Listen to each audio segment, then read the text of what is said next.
तीन मनोवैज्ञानिक थे और तीनों ने ही अपनी परिभाषा में कहा कि जो परिवर्तन होते हैं वो परिवर्तन ही विकास है। अतः परिवर्तन की तीन मुख्य विशेषता है। प्रगतिशीलता, तो परिवर्तन कैसे होते, प्रगतिशील होते हैं, ये कहा था जेम्स ड्रेवर ने। क्रमबद्धता, तो क्रमबद्धता कहा था मुनरो ने कि जो परिवर्तन होते हैं वो श्रृंखलाबद्ध होते हैं और इसी को विकास कहते हैं। तो क्रमबद्धता मुनरो का हो गया। और लंबे समय तक टिके रहना, यानी परिवर्तन लंबे समय तक टिके रहना, ये हरलॉक के अनुसार हो जाता है। हरलॉक ने कहा था कि व्यवस्थित तथा समयानुगत परिवर्तन जिससे कि नवीन विशेषताएं एवं योग्यता प्रकट होती है। अब आगे चलते हैं हम। विकास को तीन पक्षों में बांटा गया है। संज्ञानात्मक, संज्ञान मूलक, भाव मूलक और गत्यात्मक या क्रियात्मक। तो संज्ञान मूलक में क्या होता है कि प्रत्येक कार्य को सोच समझ कर करता है बालक।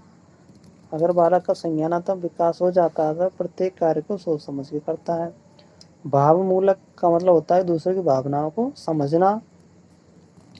और गत्यात्मक मूलक या क्रियात्मक या उद्यमात्मक, जिसमें उद्यम यानी कि बालक परिश्रमी हो जाता है, मेहनती हो जाता है, तो हम कहेंगे विकास हो गया।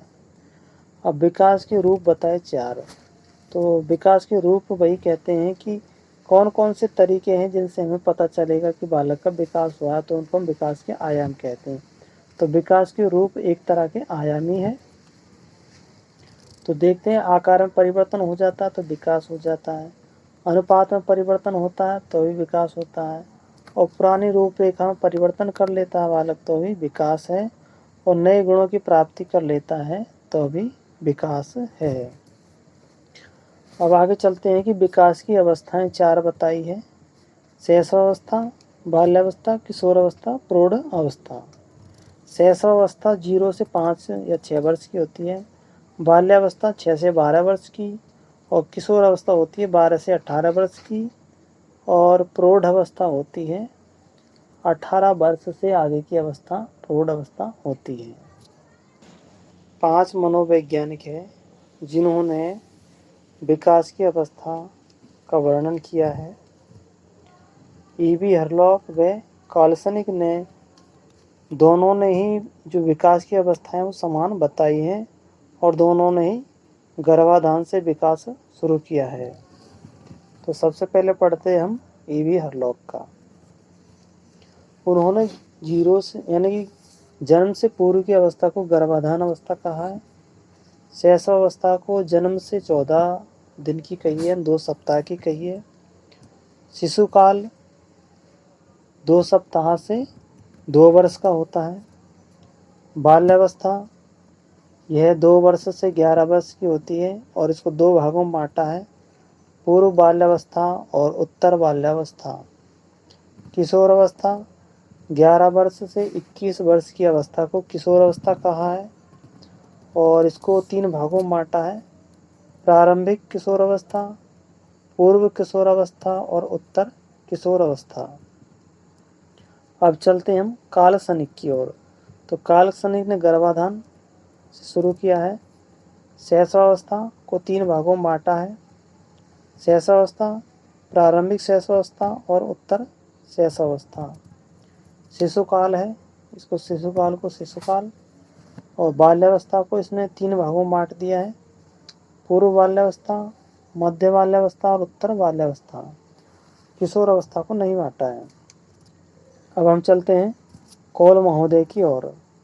कौल महोदय ने इसने वृद्धावस्था तक वर्णन किया है और शैशवावस्था से आरंभ किया है। तो शैशवावस्था, बाल्यावस्था को 2 भागों में बांटा है, प्रारंभिक और मध्य। किशोर अवस्था को आरंभिक, मध्य और उत्तर। प्रौढ़ अवस्था को आरंभिक, मध्य और उत्तर, और वृद्धावस्था को आरंभिक और वृद्धावस्था में बांटा है। फिर आगे चलते हैं, 2 वैज्ञानिक थे, जीन पियाजे और ब्रूनर।